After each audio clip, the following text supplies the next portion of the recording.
Production கொஞ்சம் ரொம்ப ஸ்ட்ரிக்டான ப்ரொடக்ஷன். இந்த டைம்க்குள்ளே முடிக்கணும்னா என்ன ஆனாலும் அந்த டைம்க்குள்ளே முடிக்கணும். அது யாருன்னு பார்க்க மாட்டாங்க. அது ரொம்ப கஷ்டம் இல்ல? ஆமா. மாட்டு கொட்டாயில உட்காந்துட்டு நான் ஃப்ளாஷ்பேக்ல நானும் அவங்களும் பேசிட்டு இருக்கிற சீன் வந்துட்டு எடுக்கிறதா இருந்துச்சு. ஏற்கனவே டிலேல போயிட்டு இருந்துச்சு. ஆனால் முடிச்சானுங்கிற சிச்சுவேஷன். ஸோ அது ஃபஸ்ட்டு இவங்க பண்ணிடுவாங்க. அவங்க பண்ணோடனே ஸோ எனக்கு க்ளோஸ்அப்ஸு எல்லாமே. So since it's entire scene க்ளோஸ்அப்னால இட் ஷுட் பி ப்ராப்பர்னு அது பண்ணோடனே ஒரு மூடில் ஒரு ஃபுல் ஸ்ட்ரெச்சாக பண்ணிட்டோம்.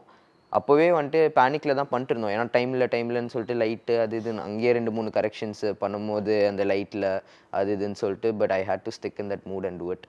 அது முடித்தோடனே பேக்கப்புன்னு சொல்லிட்டாங்க. ஓகே ஷார்ட் ஓகே பேக்கப்புன்னு சொல்லிட்டாங்க. என்னது பேக்கப்பா? அது லைக் ஒரே ஒரு டேக் தான் எடுத்தீங்க, பின்ன அது வந்துச்சா இல்லையான்னு எதுவுமே பார்க்கலையே. மெயினான சீன் வேறு. மெயினான சீனு லைக் நானும் முடிஞ்ச அளவுக்கு ஸ்கோர் பண்ணணும். Like I have to give my best நெட்னு சொல்லிட்டு இது பண்ணிட்டுருந்தேன்.